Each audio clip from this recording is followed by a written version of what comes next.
On road. Welcome to the summer. Oh man, this shit is a great idea. So are y'all gonna change the intro though? Like when it gets to winter? No. You know? How you gonna deal with summer music in the wintertime? What are you doing? What you doing during the summertime? I'm chilling. No, what's gonna be part of your job during the summertime? I don't know. Tell me. I I'm don't just asking you, like, what are you doing around that time with basketball?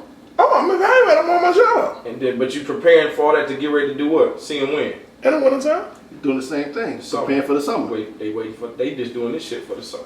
I mean, I feel it. Everything goes all the way back Full around circle, to the summer. You know what I'm saying? I got See you. what I'm saying? Nah. You don't see what I'm saying? What's that? What you You doing? bumping me already with my drink in my hand. So this What you talking about? It change. Oh, this your mic. This your mic. Oh, Yeah. man. Y'all dudes is really doing some big things here. Pull that chair up more. And you can ESPN needs some more reality personalities. I had to bring my Knicks hat. Hey, I had to bring my Knicks Why hat. the Knicks? I ain't no Knicks fan. The Knicks Hey, you suck. from New York though? And I got my. I am from New York. I left the Knicks, bad, man. bro. I left the Knicks. Actually, I left the Knicks with Sound horrible. when they sent Strickland to the Spurs. See That's if what I was you going. sound good over here. See if it's your earpiece. Might be Yeah, it. could be. Yo. I'm good. We can just go. I hear you. Mike's loud. Hold on. Okay. Yes. Test. Testing. Yo, Mm. yo. Yo. Okay. Yo. I'm getting my beat. Moneyball. You said what you don't like? You don't like the beat or something? You Well, your don't like headphones. the intro or something? No. It's dope. I said, but what are you gonna do in the winter? Is what I said. Yeah, we're gonna just. If it's rolling, like, do you change the theme? Do you something with a I don't know, Winter Wars, Wu-Tang? I don't know. Oh shit. Let me. Just a older. I do like it though. There we go. Let me see something. Yo, we in this thing. Right Yes, off the rip. Dain ass. What are you gonna do about the intro when it comes down to the wintertime? We're gonna keep it the same, man. It's summertime. We're gonna keep it until Will Smith calls and try to get it cut. You better pay Rakim know. first. Inside joke. We're gonna be trying to call Hov. Yo, we got a special guest. Dain Ervin. BI Reports. Basketball Illustrated Reports. Basketball Illustrated. Thank you for having me, fellas. No doubt. Thank you for being here. I had to bring my Knicks hat. You know, so I know you from New York. You know what I'm saying? Indeed. Greatest city in the world. Here Capital of the we world. go. I'm from Chicago, so I know about that. Little Gotham is okay. Little Gotham. Little Gotham is okay. The second Mecca. Nah, we're not gonna start this. We're not gonna start this today, man. Then I got I came with my Hirachis on. I got my Nikes on today, so I had to make sure I came prepared for Mr. Dain. So I'm here. I'm glad you guys are having me this evening, man. No doubt. It's been a long time. You guys are making a lot of moves with this podcast and had some special guys on. So the fact that I'm on here with you guys, I feel privileged, especially from the space where I started to where I am now. I'm definitely I'm honored to be here, fellas. I'm from New York. He got his New York hat on to the back. You know, for y'all that know Dain, you know what he's looking like right now. You know what he's sporting. You know he ain't got the Timbs on though. He ain't got the Timbs on. It's kind of hot down here for that. Lo, you know what's funny that you say that? See what I look like. I ran into many coaches this summer that didn't know what I look like.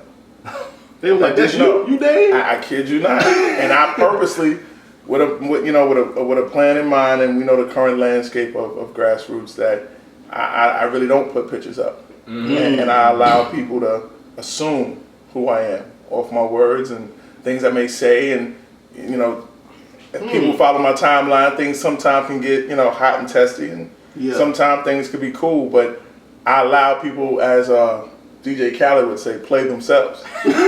So that when they do see me, then it's a different, but I thought, and I laughed it off. You're a little bit bigger than I thought you was. I ain't picture you being this solid young fella. Right. But if they followed you on Twitter, and if they followed you on IG, they would know what you look like. But that's personal. Because that's personal. Like I follow IG, just goddamn. Nah, it's a little bit more. I think personally, believe it or not, IG is a little bit more intimate because it is based off your pictures. So if you look at who follows me and who I allow to actually follow me, it's only like truly friends and people that I truly want in my circle. Because you know, you have to go through a little social media hiatus. Oh yeah, And sabbatical. And I did on Facebook, to be exact. I took a complete year off, and sometimes you have to look at, because you'll have some people following you just to be nosy, or they following you to critique what you're doing. Absolutely. And for me, just the rate that I was going on, and the next chapter that I did start, I definitely felt, you know, the need to hit a reset button and kind of, you know, and even now on Facebook, I don't have any pictures. So if you go check my timeline, and you maybe follow me, I don't have anything up at all. So yeah.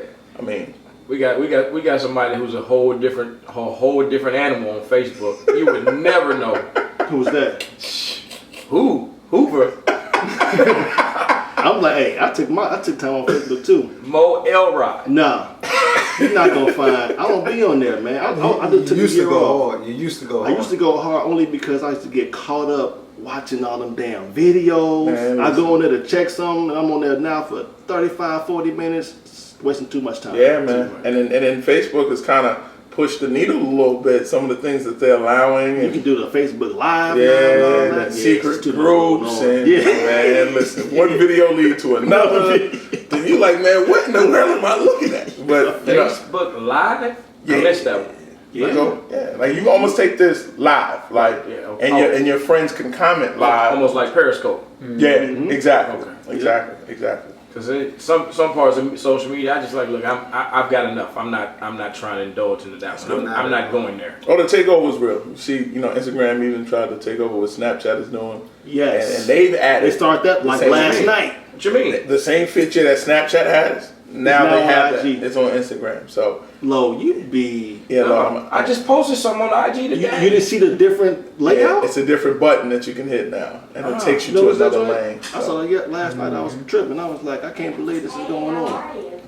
So I mean, it's different. What button? Oh, look at all this at the top. Yeah, exactly. The top. Okay, well that wasn't there when I loaded my joint up earlier. Yes, It it had to was. have been. This happened. You probably didn't recognize it. Really? Yeah. Yes, really. Because the jokes are there. If you go to RIP Snapchat hashtag, you'll see the jokes that you have. That it's pretty. And I wouldn't say it's over, because the initial rumor that I heard is that Instagram tried to purchase Snapchat for a couple billion, and they turned it down.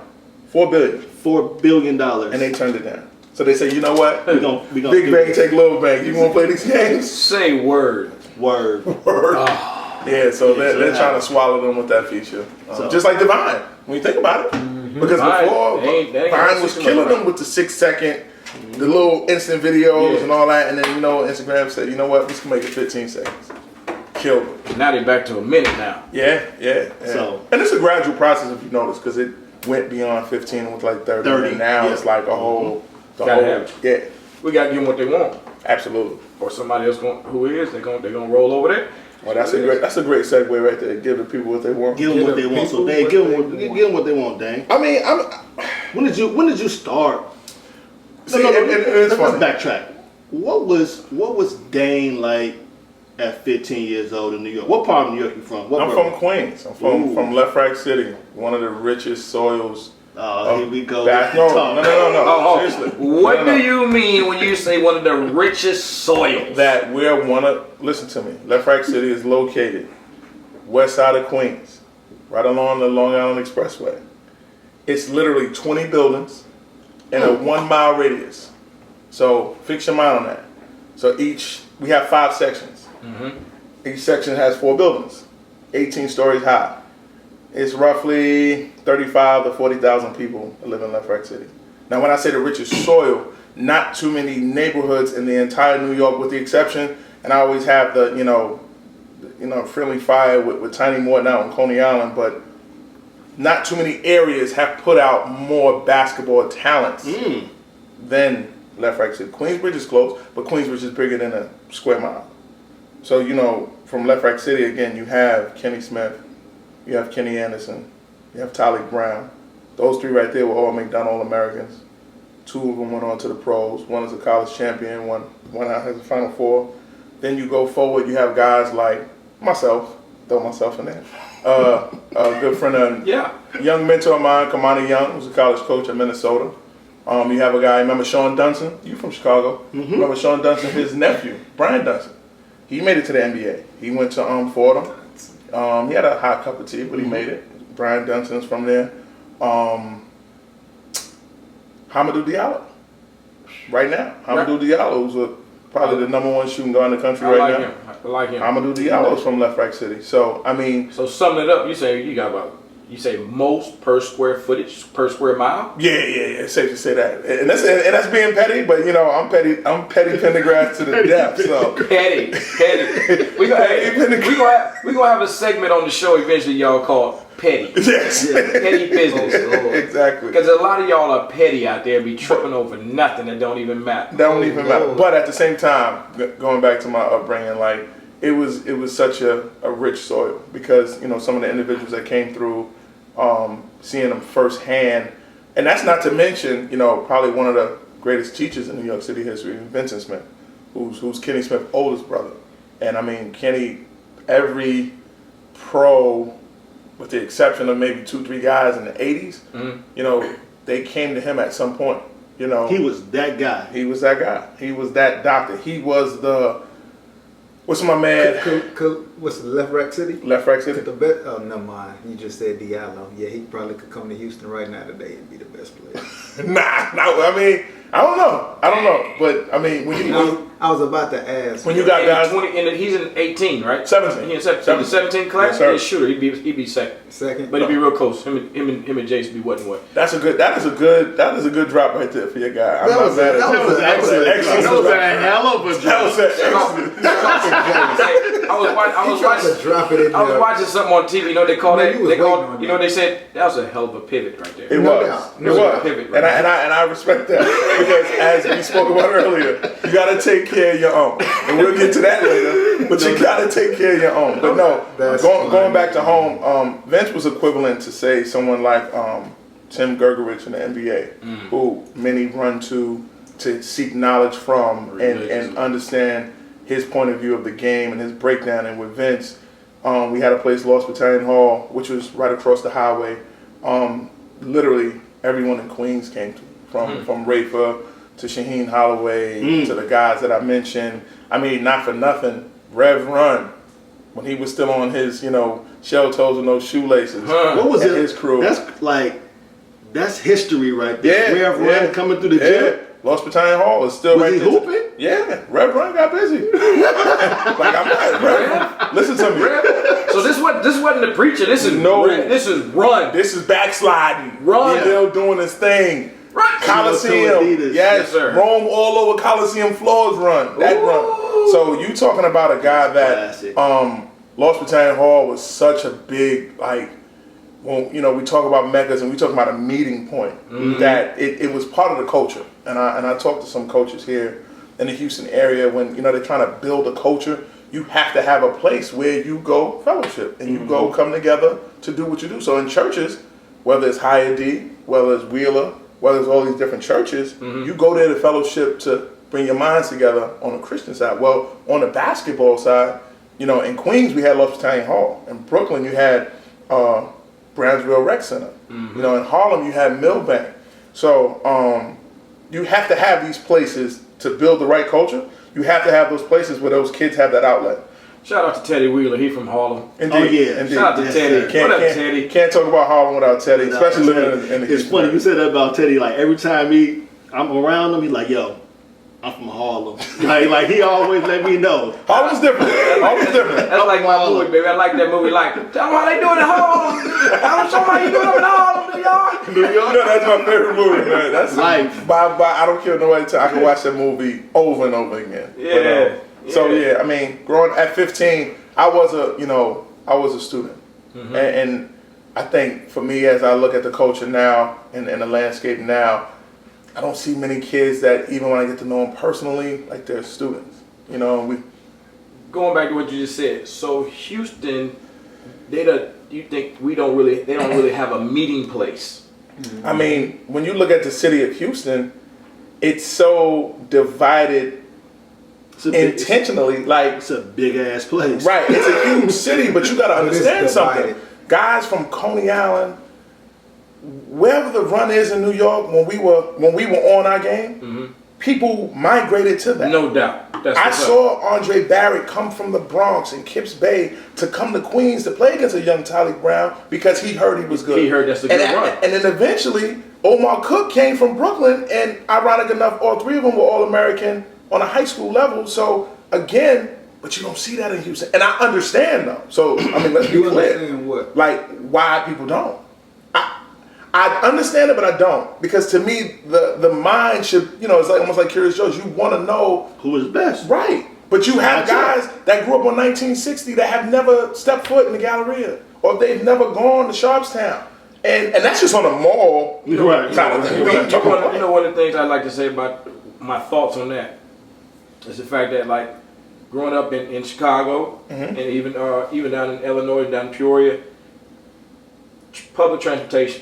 We got the L's up in Chicago. Indeed. You got On the the bus. we're whether if you're in Mo City, if you're in Copperfield, somewhere on 1960, you don't have there's no buses in that Missouri City area, Houston. You don't see a bus around there that can take you downtown. True, but then the only way I counter that though is look at the areas that do have mass transportation. You still don't have it.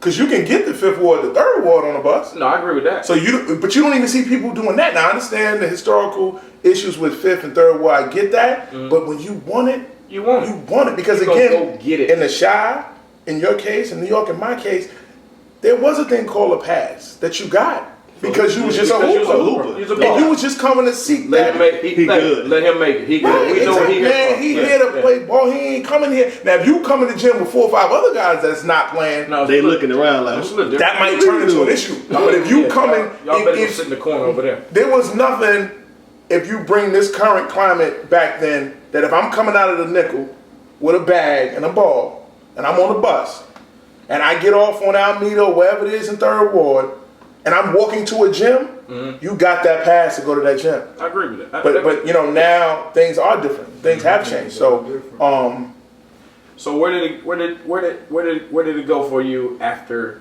high school? Towards the end of your high school? after high school, and this ties into one of the reasons why I did start my scouting service. And y'all getting personal now, but of course I get personal with family, so I don't have no problem with that. No But I went to prep school. I went to Norfolk Mount Herman. Okay. Place did wonders for me. Coach Carroll, he has a great program going now. He has it on a whole nother level. It's by far the premier, prep school in New England. From there, but Coach Carroll wasn't there. I was coached by Bill Batty. From there, I went to Hampton University. And ECU. Yes. And Hampton. it was ironic because I asked the kids this year at Nike Elite 100, how many of you kids would go to an Ivy or Black college? And it was only one.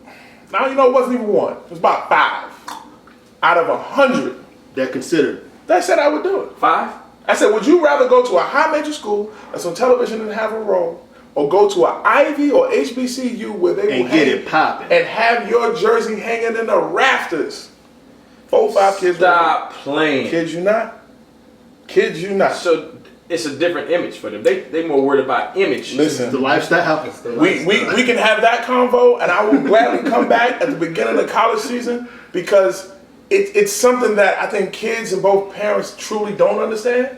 I understand it's about resources and things like that, but it's about opportunity and what you make of that opportunity. And to me, if you of that upper echelon, you can go anywhere. You're going to be a pro.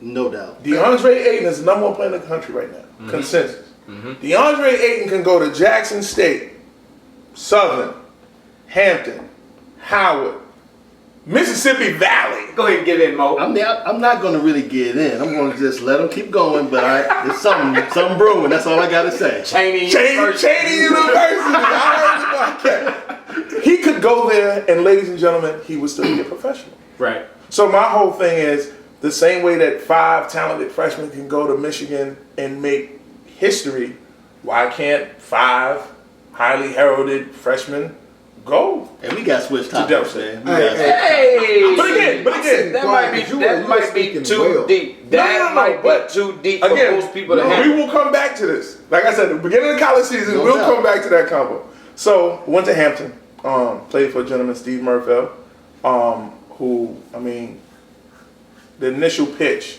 and I know, you know, one of our favorite polarizing Twitter personalities caught a lot of flack for it, Mark Edwards, about, you know, coaches recruiting pitches. And I was victim of the same thing, that he told me all these things and all these grand things that he was going to allow me to do. And I accepted, because at the time Hampton couldn't go to the NCAA tournament. They had to wait 2 years, so I wouldn't have technically been eligible to go to the tournament until I was a junior. And I still accepted that. Right. Went, took care of my education, bust my tail every day in practice, and I just wasn't getting anything. Like, I was getting a cold shoulder, like, not told anything. And if anyone think I'm lying, my college roommate is the head coach that was at Avenger, Treston Dow. Shout out to my boy Treston. They just won a state championship this year. They was a 1A school. He was rewarded with he has a 3A job back in East Texas somewhere. And forgive me for not knowing, but Treston's my heart. He'll attest that what I went through was completely like, it was no excuse for it. Yeah. So, not the one to cry or get my AAU coach involved. I made a young adult decision at that time, and I did transfer. And that's when I initially got introduced to Texas. And I came down to the, as I would say, great state. In East Texas, I was at Angelina College from 98 to 2000. Played for Guy Davis. At that time, we had a bevy of New Yorkers down there. Angelina. Lubbock.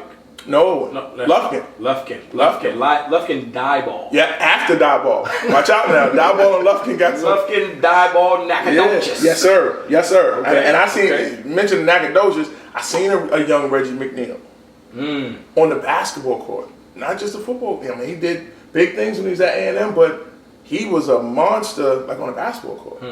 And I was there for 2 years. I actually broke my wrist, got to scar the shoulder. Broke my wrist in Waco. McLennan Junior College, was playing Weatherford. I went to try to go up and dunk on a guy, undercut me, broke my fall, broke my wrist. So I had the medical red shirt. Came back the next year.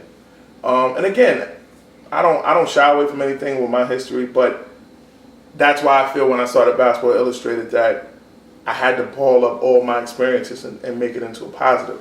The next year when I came back from Christmas break late. It was going into 2000. My mom, everyone contacted him, letting them know I was coming back, but the coach said he wanted me back. And anybody who knows God Davis, you know God Davis. And he meant what he said, and he said what he meant. I came back on the first. I never played another game for Angelina College. I was leading scoring the team. I was the captain. I would have been the first player to graduate on the team. First player to graduate since Roderick Anderson.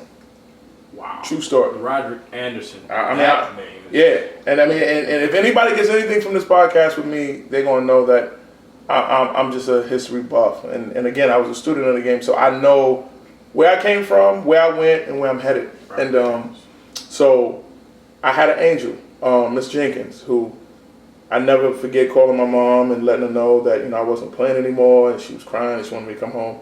But again, making a young, you know, grown man decision, I was like, if I went back to New York, I don't know where I would have been. I don't even know if I would have continued my education. But I knew I had to stay in Lufkin to get it done. And that angel was Miss Jenkins, and she said, listen, I have 3 boys. I work long days. A lot of times they're here unsupervised, and I need someone just to be here. And she said, I'm not going to charge you any rent. I'm not going to, you know, I just want you to help me take care of my boys. I know you're going to go to school. I only needed 12 hours to graduate. Right. Because I was already ahead of the curve when I was at Hampton. So I did that. I stayed, I graduated, and then kind of one of the bittersweet things, like at graduation, and granted, that year I was the only guy on the team to graduate and go on to Division I school. But again, God bless God Davis and his family. I'm saying, but even like right now, the story you're telling right now, can you imagine how many guys don't realize that they're about to go through the same thing? Oh yeah. They're about to go through the same thing, but Absolutely. they're not even listening. They don't think you it can rewind this and understand this. And again, you got to understand, again, when you say my background, never mind where I'm from. But at the time in New York and the culture that we grew up in, here my teammates are Elton Brand, #1 pick, Lamar Odom, top 5, Ron Artest, lottery, Eric Barkley, first round pick, Speedy Claxton. These are my teammates. So when you rubbing elbows with certain guys, yeah, you probably have a certain esteem about yourself, and you know what you're capable of doing because you play with these guys. Right. And even guys that people may not know, but they left impressions. Guys like Ira Miller, Sean Wade, a real good friend of mine who very well could have been a pro, Raheem Johnson. He's my best friend. And keep it 100 though. How you feel when you hear them? You call out them names and you know where they at. Right. Keep it 100. Come on now. What's up? Shit, what you mean? What's up? Do I feel the way? Tell me how you feel. I love every single last one of them. I'm not. No, listen to what I'm saying. What I feel a way about is that now we're men. Now the ball has stopped bouncing. And the fact that I can't, not all of them, because I'll be the first to tell you, I can pick up the phone every time I call Speedy Clax and he answers the phone. Mm-hmm. Even when I was just in LA at the Nike Academy, shameless plug, I call Ron, he answers the phone. Mm-hmm. Lamar's probably the biggest like disappointment because it's so much love. Like we all did things for the first time as shorties that like it stays with you forever. Like what? Getting your first recruiting letter, your first kiss, meeting your first groupie. So these are your partners off the court. Yes, so yes. I was there when Lamar got the call about his mom passing. You know what I'm saying? We was at Gaucho Rambo and he had to go. It was a tournament in the Bronx. So, I mean, the experiences that we shared was like no other. And granted, people do grow apart, but it never fails that I can call Speedy right now. We will pick up like we just spoke. Like I spoke to you 2 days ago. Right. And those are the friendships. No doubt. You know what I'm saying? You don't count favors with those kind of friends. You don't keep track of certain things because it's all love. No so doubt. It's not a bit of envy because we all had our own place. And not just necessarily about the envy part, but it's like, damn, I was right there. I was right there. Yeah. Could have been me. But again, I might have missed, you know what I'm saying? But again, that's part of the package that I all put in my gumbo to start Basketball Illustrated because I know what a young pro looks like. Mm-hmm. I know how much Elton Brand looks like Wendell Carter. I know because I saw Elton Brand the same age as Wendell Carter. So I know what I'm looking at. Your experience. Right. You've been there. You've done that. You saw that. Absolutely. Do you think some young college coaches have more experience than you? Nah. But you know what they meant? Why not? No. Why not? Because just because you pick up a book, you go to a clinic, that doesn't necessarily give you more experience. You may be around that longer, and salute to them for that. But when you talk about game experience or evaluation experience, that too. I put all my friends, and they all know they subscribe to Basketball Illustrated, and I love them as clients. But I put all my boys, especially the New Yorkers, on call because I really think like some dudes don't know what they're looking at, and that's a skill. It's a common theme. That's a skill that everyone does not have. So I think the more that people accept that you know what, I don't know what I'm looking at. So what needs to happen then? How can they be helped? How can you help them? Tell me that. How can you help them? Or what's your advice to help? Huh? Just listen. Just shut up. Just listen. Just listen to you, or you listen to them? Man, Vincent Smith gave me he had one-liners for days. Hey, y'all about to get me going. And his one-liner, get off this. His one-liner with that is, keep it simple, stupid. Keep it simple. So stupid. smart, you dumb. Stupid. Keep it simple. That's all you have to do. And I think, for everyone out there that if you can accept, it's almost like addiction. It's almost like once you accept your shortgomings, how can I fix it? Yeah, absolutely. Because if you know you got denial. people, right? If you know you got people in your circle that love steps. you, they ain't even got to go through 12 steps. Just accept what your the shortcomings first one is admitting that you got a problem. Bingo. So accepting that is like that's part of the problem. That's kind of a. Hey, I'm enjoying listening until you talk, by the way. That's very different. That's different that's part of the ego part. If I was home, I would take pause on that. Hey, pause. Hey. Yeah, but I'm just saying, we was talking about that the other day, though, just kind of mentors and folks' background and what gives them the qualifications of being a talent evaluator. And you before, probably didn't even hear, you haven't heard that podcast, but you said, I saw these guys when they were in high school, and I saw them on their way up. You know what I'm saying? You have a comparison. Absolutely. Right. And don't get me wrong. A point of reference. There are some outliers now. Don't get me wrong. Like there's a gentleman who's Mark Edwards calls him Gandalf, and he's been around. Again, he's seen Connie Hawkins in high school. Now keep in mind, ladies and gentlemen, Connie Hawkins is every bit close to 70, possibly 80 years old. Right, so he didn't. And he saw this man when he was in high school. So just even using that timeline, his experience in seeing kids is unquestioned. Now, did he have an experience in playing himself? No. But Tom Kachowski is someone who he's been around it enough. So, and going with your point, Alex, I think if people have a good starting point, Absolutely. I think some people get bad starting points, and then they just start randomly making comparisons, and that may be one of the things for me on Twitter.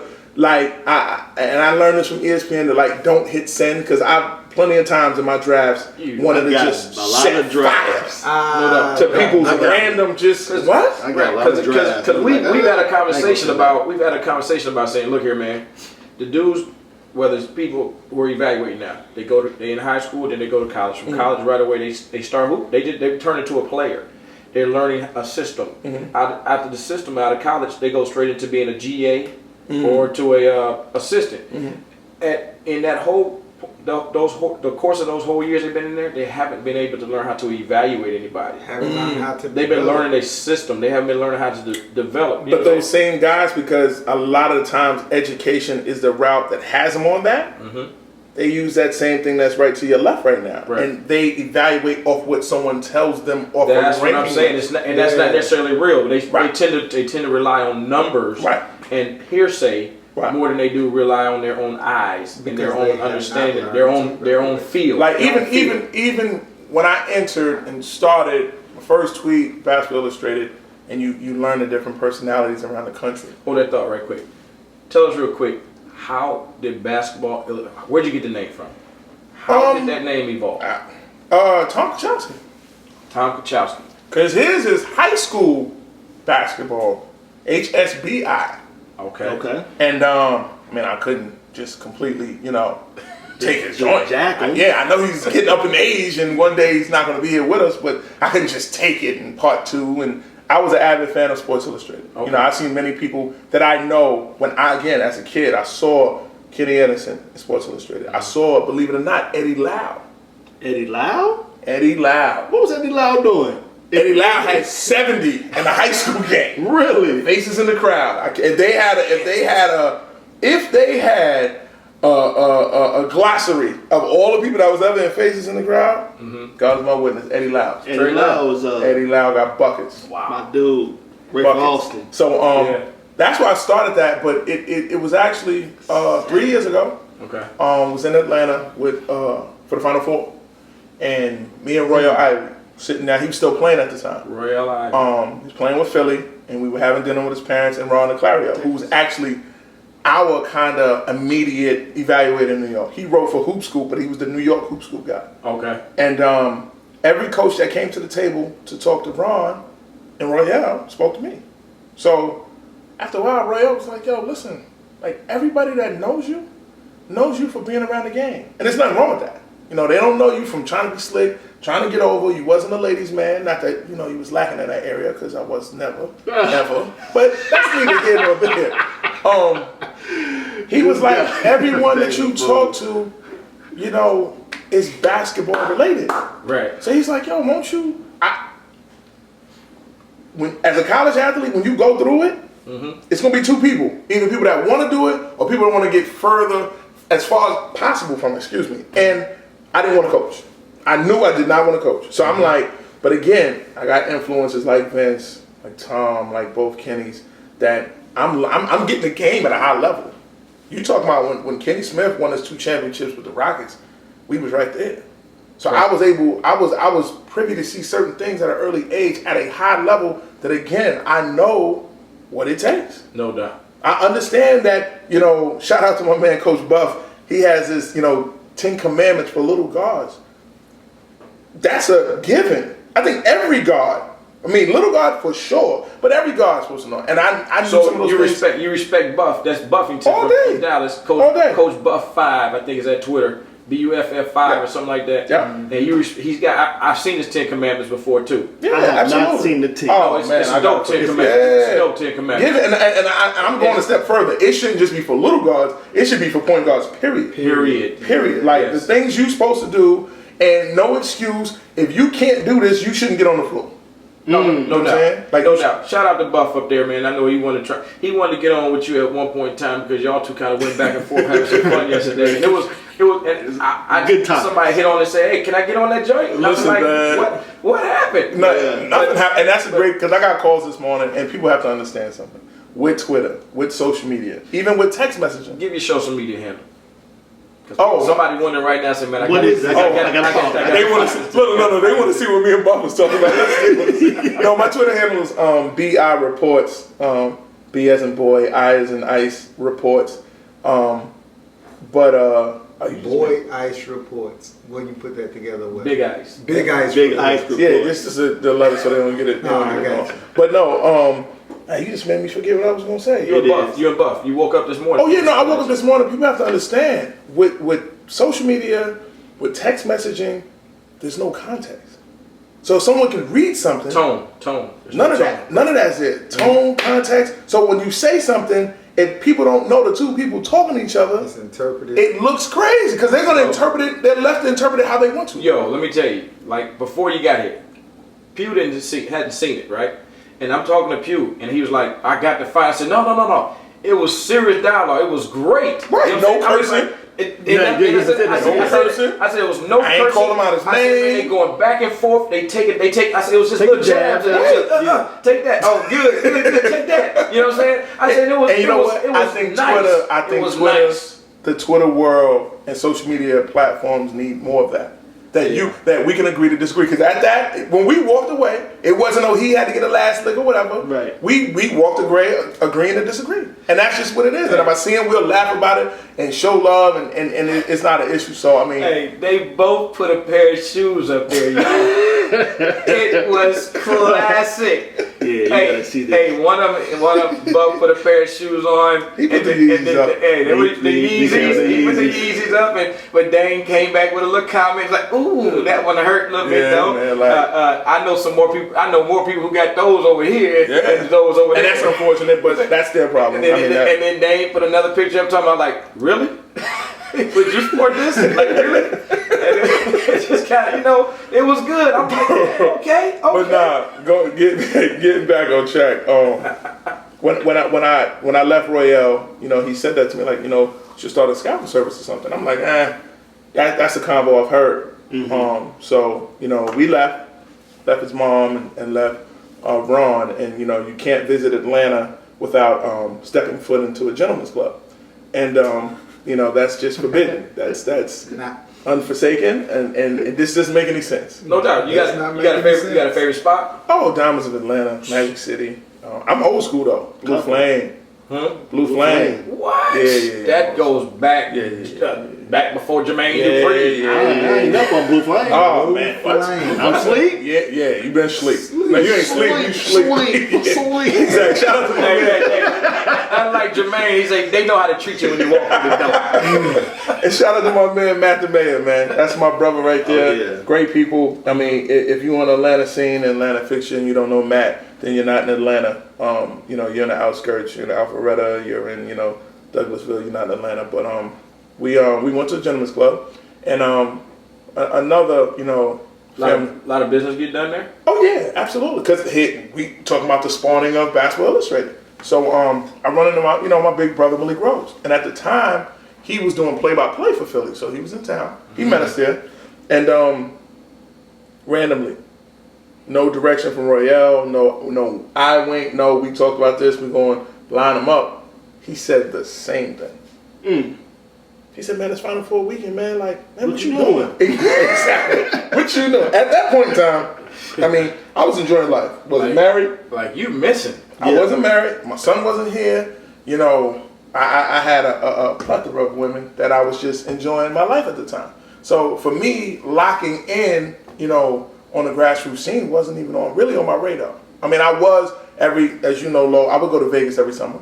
And my boy Kamani at the time was coaching with New Heights.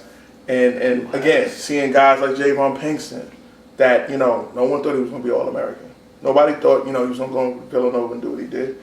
And seeing him against young guys like Tristan Thompson before the 82 mil, Corey Joseph, and all those guys, that's when my love started getting back. So that was there, but I wasn't serious. So that next morning in Atlanta, I woke up and I just wrote down every school that I knew someone directly.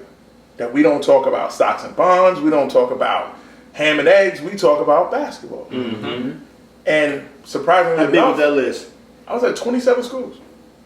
27 schools before I solicited anything else. Like, not talking to anyone else. And much support, because I'm talking about it was guys on every level. Now, I'm about to ask you. What's that? Like, out of those 27, did all of them say, Dain, I got you 100? Did some of them say, hey, let me hit you back, and it took a while for me to get back? And this is what people can understand with a scout and service and me as an evaluator. I'm all ears right now. I do not get paid on how a parent feels. And I have to bring this up because he's a good dude, and we've grown from when we initially started. But like, I see Jim Hicks take that fight all the time.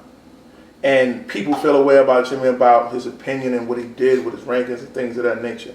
But at the same time, Jimmy deals with college coaches as well. Mm-hmm. He deals with them in his manner, I deal with them in mine. And for a good stretch, when I initially started, people thought there was an issue there with me and Jimmy, but it wasn't. Right. As someone that one of my colleagues said, listen, you never touched his wife, he never touched yours. Y'all never touched anybody's money. So is it difficult for you guys to sit down and have a conversation? And that's all it took, because we had never had a conversation. Mm-hmm. So he expressed how he felt, and not for nothing, I get it. I'm the outsider, I'm not from Texas. Mm-hmm. But I also, again, my approach was I can be unbiased because I'm not affiliated to anyone. Right, no doubt. You know what I'm saying? When I initially started, I wasn't on the UA side, even though it was rumored that I was. I wasn't on the Adidas side, and I wasn't on the Nike side. So to see kids and to give an honest depiction of who was doing what, I think college coaches, especially with the reputation of the state of Texas, I think that was greatly appreciated. You know what I'm saying? Because again, I was giving it from a raw former players approach. Mm-hmm. I'm not getting nothing out of it. I'm not trying to funnel everyone a low, or I'm not trying to funnel everybody to have for a kickback. That wasn't my thing. But to answer your question, yeah, all 27 of those coaches told me, yeah, but did I get paid from all 27? I didn't get paid from none of them, because here was the catch. When I realized that next morning that I might be onto something, It was too I late. dove head first. I hit the scene. I'm at the EYBL. I'm at Elite 100. Mm-hmm. I'm at Peach Jam. I'm in Vegas. I'm at LeBron. Mm-hmm. I'm at Adidas. I'm at Under Armour. Mm-hmm. And a good friend of mine, Van Macon, shout out to Van in his new position in St. Louis, he hit me and said, man, you're doing a great job, man. Send me an invoice. What? I'm like, invoice? He's like, you want to get paid, right? Because again, I'm doing it off passion. I'm doing it off, this is what I want to do. Passion, yeah. This is what I want to do. And it's a great meme or picture that we've all seen on social media. And I hold it close to me with a picture of my son and my wife. And it's make your passion your paycheck. No doubt. Mm-hmm. And that's what I did. But, like you just said, Mo, it was too late. Yeah, I knew it was too late. The first year, I gave up their No, not even that. the first year, the NCAA, they started the deadline of you gotta apply and this, that, and the March third. or something like that. I knew when you said all that. You said Final Four and all that. I said this shit too late. Listen to me. I came back from my summer run this past Saturday. Right? This past Saturday, I got back. Right. I was so worn out. And granted, I'm working with the #1 sporting apparel in the world in Nike basketball, and I'm not gonna make this an infomercial, as my boy Rossi would always say, but it's the grind for me now is not as strenuous as it was when I was by myself. Because when I was by myself, I had to go everywhere. So just keep this in mind. Can you imagine going everywhere on your own, on your dime, and realize? Look. Stop. Yes. Hold on, but wait a minute. Hold on, here's the kickback. And then there's no reward. You realize, wait a minute, I'm not getting nothing? And granted, yes. It's not granted. Like I said, it wasn't about that, but it was one of those things where I was like, damn. But the silver lining that I did take from it was the 27 schools that I had, along with everyone else that I grew my service to. Relationships. Bingo. And they got a whole year to understand my writing style. Because that's something that I think many people who jump into it, they don't realize your writing style has a lot to do with your audience. And there it is. I'm going to say that. Was there any coaches that hit you along the way and said, hey, Dain, you might want to change this up. You Listen, might want to do it man, that way. my biggest critic is Kamani Young at the University of Minnesota. Between him and Rob Lanier at Tennessee. On you. Listen, Ice. I can't handler. No listen to doubt. me. Ice handler. I can't have wrong punctuation. I can't have empty spaces. Yes. And not for nothing, fellas, we're all products of our urban environment. No doubt. And we understand the things that we're faced against. You can't type Ebonics, baby. So I have to go that extra mile. I have to make sure that my margins are correct. I got to make sure it looks the part first and foremost. Your audience. Presentation. Your It's audience. everything.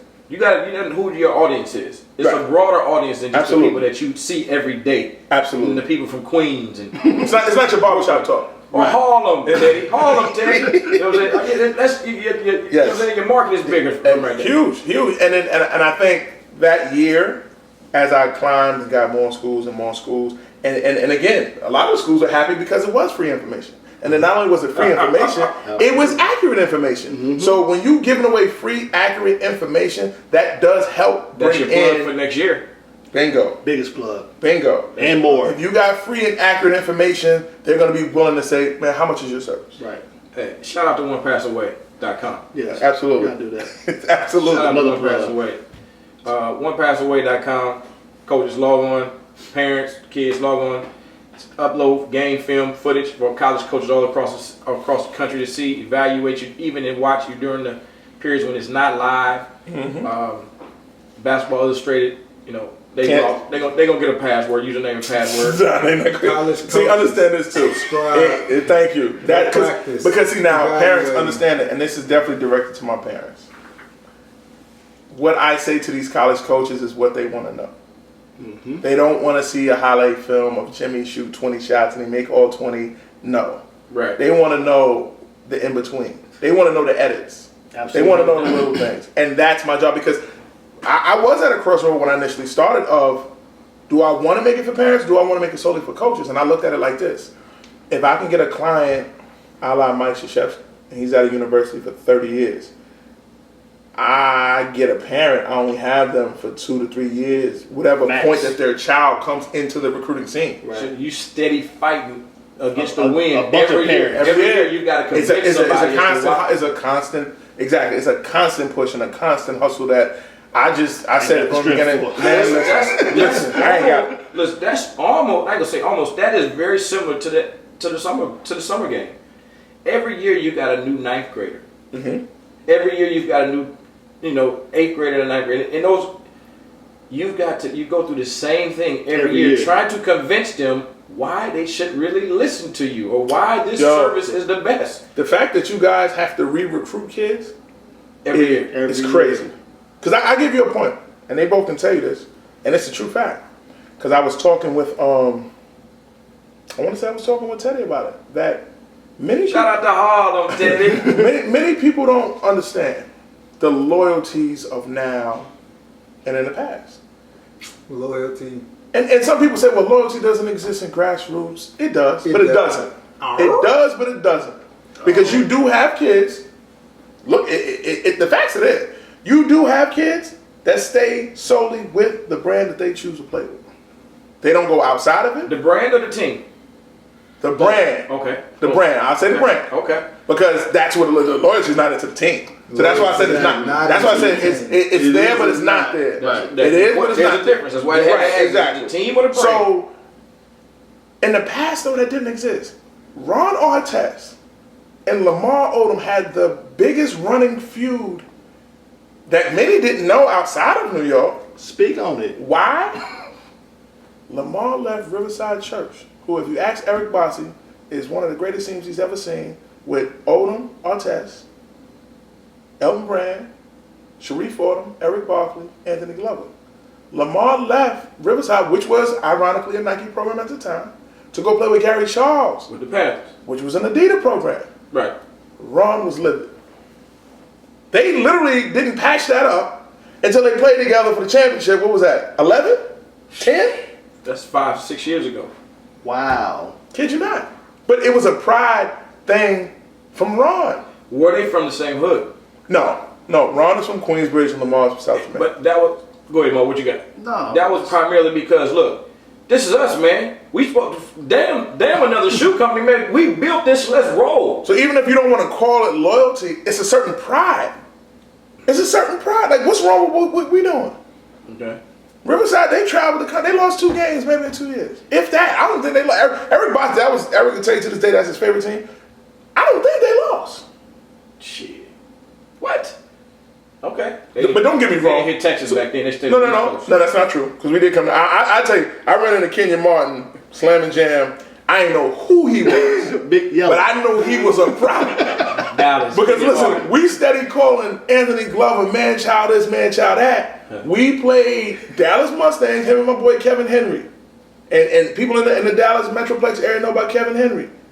Kenyon Martin was catching shots at the top of the backboard. And it bugged me out because I was like, yo, where did that dude go? Lo and behold, he was at Cincinnati the whole time. Cincinnati. The whole time. And he waited his turn, which is another conversation. What? He waited his turn. I don't know if you heard the last episode with Gary Charles. You know, Guy Charles. Charles. Guy. What's up, young Guy? He talked about kids waiting their turn. And he said, well, it's hard nowadays because you got teams on every corner. And if you tell him to wait his turn, somebody else gonna sit back and say, "Don't worry about it, player. We got that spot for you over here." I think that's what kids and parents have to understand: the quality over quantity.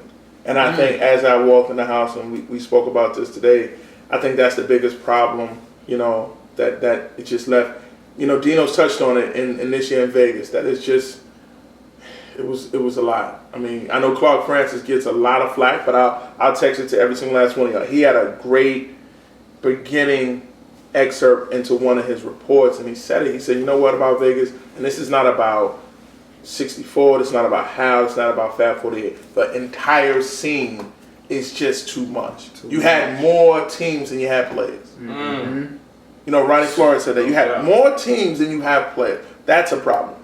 That is a problem. That's a problem. So, I mean, it has to get back to you truly want to get better, and you that's how you're going to get better. You're not going to get better beating up on your opponent every time. You're not. No doubt. You're not. You're not going to get. You're not going to. You're not going to improve that way. You have to go through a stretch where you get worked. You got to go through a stretch where you get humbled. You rarely see an athlete make it to high levels without getting humbled. Absolutely. In any sport. And we are just in a basketball range, but in any sport, you rarely see someone that just don't go through nothing. They don't lose, no bumps, no bruises, and they just win. Just winning. They just win. Like, nah. You're going to go through something. Mm-hmm. Somebody going to get hurt. You're going to get embarrassed. It's going to take something. Mm-hmm. You know what I'm saying? Because that's get embarrassed. Okay. Are kids afraid of getting embarrassed nowadays? Yes, they are. What you mean, Pew? Come on, man. Like, it's too many mixtapes out here. Guys, I don't want to be on nobody 30-second mixtape. Guys don't guard, and when a guy get viral. When guys get beat, ain't nobody challenging. I mean, some are, but not a large number really challenging shots because they don't want to get baptized. I mean, in the funk. That's the embarrassment. So they're afraid of being embarrassed in front of somebody like BI reports, Dain Ervin. They don't want to get embarrassed in front of Dain Ervin because they're afraid of what might go into his report. They might not even know Dain is sitting there. You know what I'm saying? But it's the cameras. No. They don't want to get in front of. They don't want to get embarrassed for that. You know camera. What? They know when Dain is. They know when Dain. They know when the media is. I like what Pew just said. That it's safe to say I've given up. I used to be able to walk into a gym and nobody knew who I was. And that was a great thing. It's over now. Oh, it's over. Somebody's gonna come up to me and say this and say that, and that's the night. Yeah. And it's like, that stealth mode, that stealth mode of going into a gym and watching some talent and watching them compete and get after it, not worrying about who's watching them, is almost a lost art now. Because like Lo just said, the moment that they know someone's in the gym, it's like now they're easing up. The whole vibe changes. The whole vibe changes. But I'm gonna give you a young fella that I'm a huge fan of his, and the progression that he's had, and he has a video that, you know, according to Nike Basketball or Nike EYB. That's a Houston kid? You better be. No. How about you? Better be. I think I know what you're ready to say. No, but Nicholas Richards, 7-footer, he's a top 10 player. Keep in mind, he's a top 10 player. Where you from? He's from Brooklyn. Okay. But he goes to Patrick School. He played with Expressions in the EYBL.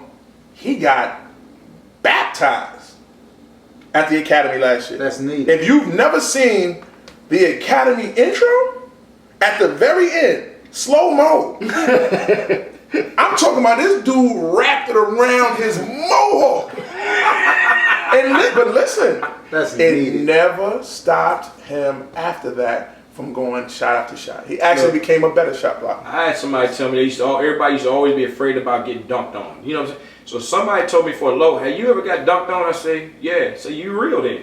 You're official. Yeah. You ain't a player until you ain't a player until you get your cherry popped. Facts. That's just what it is. Facts. When you get your cherry popped and somebody puts you in the rim or something, that means that you know what, you're competing. It matters to you. If you ain't never got your cherry pop, that means you're afraid to compete and you ain't making the effort needed to be at that level. Especially if you're a 5 or 4 man, because you're the last line of defense. Yes. How you my You're the 5? gatekeeper. Exactly. How you my 5 and you not trying to get you at the rim?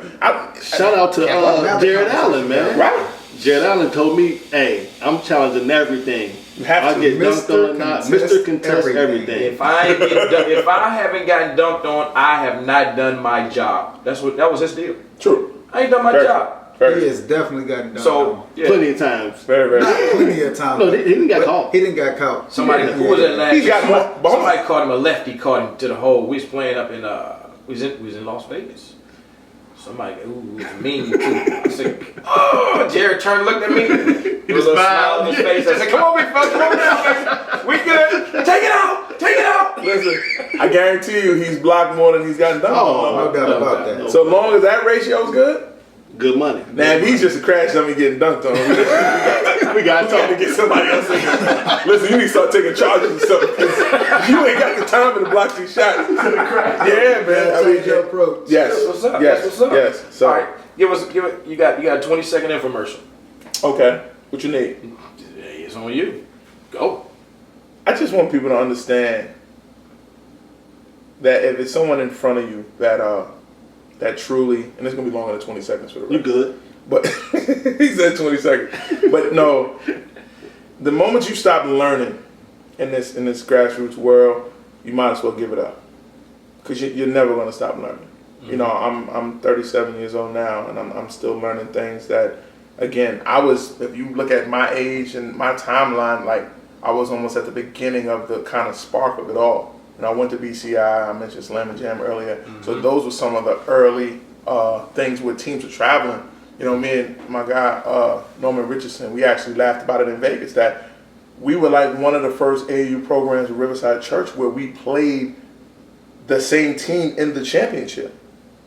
So the other team was Norman and Kevin Morris and Vassil Essen went to North Carolina, and it was myself, everybody. We was all on the other team. And that at that time, that wasn't seen, you know what I'm saying, before. And I mean, I'm sure it's probably been duplicated at somebody's event, but, you know, so we were at the beginning of things at a time. To see where it is now, it's like, never stop learning. You know, be kids. Parents, stop worrying about your child ranking, you know, quote unquote brand and ranking and things of that nature. You know, my favorite player of all time, and I use him and Steve Nash. Hit the microphone closer. I'm sorry, Steve. My favorite player, Tim Duncan and Steve Nash, to me is the greatest example for any parent regarding grassroots. That Tim Duncan was a swimmer. Steve Nash was playing soccer. They didn't touch anyone's ranking. Yet and still, they're both Hall of Fame players. Damn. So I think you need to say that one more time. Rewind that one more time. For y'all that's listening, pay attention to what he's about to say. He's about to talk about two Hall of Fame players. First ballot MVPs, All Stars. Hear what 4 MVPs between the two. Yes. Hear what he has to say about only both on one of them. side. Say it again one more time, Dain. I said Tim Duncan is my favorite player. Steve Nash. Tim Duncan was a swimmer in high school. Steve Nash played soccer. Neither one of them were ever ranked in anyone's anything. Yet and still, they're going to go down. Matter of fact, they're both top 10 ever in their positions. No doubt. They're arguably both top 50 players ever to play the game of basketball. You're talking about 4 MVPs. You're talking about 5 championships between the two of them. You know, they've done things that had nothing to do with rings. Now, don't get me wrong. I understand the climate now is different. But as a parent and even as a player, don't put all your energies and efforts into worrying about where you're ranked. Today. Because it's not about today. It's about, you know, where can you be, you know, 5, 6, 7 years from now. Right. Speaking of 5 or 6, 7 years from now, what do you see yourself, you know, doing, progressing? I know you're over with the swoosh now. Yeah. You have your scout service. Shout out to the good people at the swoosh. What's next? Carlton boys, Lynn Merritt, Nico Harrison. I wear a size 13, by the way. I see that. With the Adidas you got on. No. Harachis. Okay. Hey, You got it right. Get it right. Get it right. I apologize. I stand corrected. But you know, 5 years from now, you'll be sitting at a cool 43. Yeah, 43. What's next? What's on the agenda? I mean, I just want to keep raising my sons. My second son should be here September 18th. So at that time, so he'll be 5, and my other son will be 8 going on 9, and I just want to continue to, you know, keep honing my craft. I mean, the fact that, and even, here's another little tidbit, though. I have a scouting service, and I'm basically employed for my opinion and what I say and what I'm looking at. That in itself is a huge blessing. And it's value, too. Exactly. So the fact that I'm allowed to do that, not only do I want to continue to keep doing that 5 years from now, but if I'm able to, you know, excel to the pro level, I mean, so be it. But if I'm still where I am with the guys over at the swoosh, I mean, that would be nothing but a blessing and an honor. So. Let me tell you something on that, not to cut you off, but who you are and what you do, you love the game of basketball, and your craft will allow you to work until the day you decide to stop. Indeed. Your craft and what you do means that as long as you have vision and are able to see, your craft will allow you to do what you do past Tom Kachowski. Till the day you decide to hang it up. That's a blessing, man. Yeah. I mean, you know, you can see your own shorties come through this, and you ain't got to worry about, you know, 9 to 5, this and that. You can roll with them, and be like, hey, I see somebody's gonna be on your ass. Right. Gotta work. But that's and that's the same thing with you too, Lo, because you got 3 little ones that'll be before mine. So I mean, that's a good thing in the fact that you've been through it. You know what to weather. You know how to shadow box what's coming at you. So that is a blessing. But definitely 5 years from now, just healthy, happy. No doubt. You know, still here above ground and, you know, growing the relationships and growing, you know, this Houston culture. Because, I mean, I'm a part of it and I'm here. So, I mean, if there's anything I can lend to it and to the people that are here that want to learn it, because, again, I've never shunned a person that ever come at me about anything, you know. So I got a story. What's that? Matter of fact, I got 2 of them. First, I'm going to come back to this. The second one is going to come, let me tell you about this. So you can think about this in your mind. No, forget it. I'm talking about the second person. Do you think? Before I met you, I heard about you. Likewise. We were in the same place, I think. Yes, we were. We were in Virginia. Yes, we were in the hotel. Boo Williams, Hampton, Virginia. Yeah, you wasn't were around. nowhere around. Yeah. Hey, we heard your footsteps coming before you was even in the city of Houston. Boo Williams. We've never discussed this before. This was How? Jared Allen was a freshman. Yeah. He was a freshman then. I'm trying to, so that's a That year. was 4 years ago. How long you been in Houston now? I mean, I've been in Houston since 04. You might have just been getting started. Because, I mean, I knew who you cats were. Because I want to say the first EYBL that they had at American Legions. And I want to say you were coaching with the Hoops at the time. Yeah. I was there for that. So, again, that was my initial, and I hate to extend this, that was my initial kind of motivation. So what happened was, there was a gentleman sitting there with the original white Apple computer. So I was a juvenile probation. I got one of them joints too. Nah, I did. Mine just died on me. I was with my coworker. I was a juvenile probation officer for the first 11 years I was here. So me and my boys, we heard about all the talent coming. Of course, I want to see the New York guys come down. So you talk about it was guys like Kyle Anderson, Michael Kidd Gilchrist, and them were supposed to come. Remember, they missed their flight. They didn't even make it the whole weekend. You had Austin Rivers, you had Marcus Teague, you had Brad Beal. So I see this gentleman sitting on the side of the court, and he kind of just made it his business to kind of make himself stand out. He didn't have to do what he did, but he pulled the seat aside. He got all the stuff Laptop out. yeah. He got his laptop in his lap, not at the table. So I'm looking at this dude. So my boy said, man, who's that? I said, man, he's probably a scout. So I said, what? So I go over to the guy, start talking to him. I said, man, how you doing, man? You know, who you work for? So he kind of gives me the big time, kind of look up at me, and gave me the little hat, bro, man, head nod. And like, what's up? I said, who you work with? He flicks his card out at me, so I read the card. Gator Low Country. So I'm like, Gator Low Country? So what it is, the guy was a subsidiary of University of Florida. He traveled the country. Now, granted, this is the words he told me. Yeah. He traveled the country gaining insight information on all Florida recruits. He broke it down that he has a platinum subscriber and a regular subscriber. Yeah. His regular subscriber was $7.95 a month. His platinum subscriber was $15.95 a month. What? The man said he had 38,000 followers. So I just got my calculator. I mean, Right. Do some I'm doing general numbers. math. Wait a minute. Nothing wrong with numbers in that case. Nothing wrong with numbers. This dude was a complete geek though. So I'm like, I could do this. that was the initial, like, man, I could do this with man, whatever. So when he said Florida, I said, oh, you know my man Rob Lanier there. So then now I got his attention. This is when Rob Lanier was at Florida. He kind of looked up at me. You know Rob Lanier. Now he's like, Gave you a different but little he's still vibe now. questioning me now. Yeah. So I'm like, yeah, I know. He said, I'll call Rob right now. Calls Rob up. I hear Rob on the phone.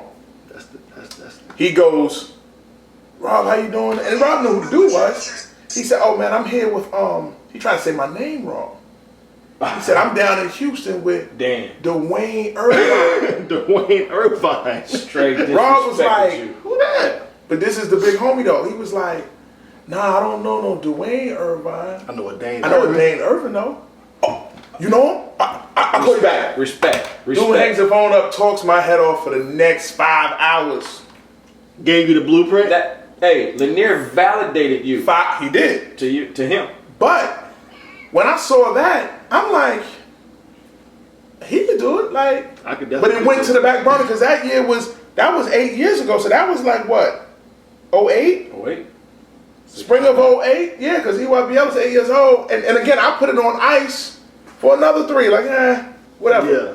So I could have definitely Been got done it. it. Yeah, but and I knew, because again, being from New York, you got to know your surroundings. So I knew who all the major pieces was in this market and who did what. It was just a matter of time. That's all it Okay. was. Cool. Well, check this out. This is what we're going to do. Uh-oh. We got to take a commercial break. Gotcha. Okay, so we're going to shut it down for a minute. But we're going to end part 1. Okay.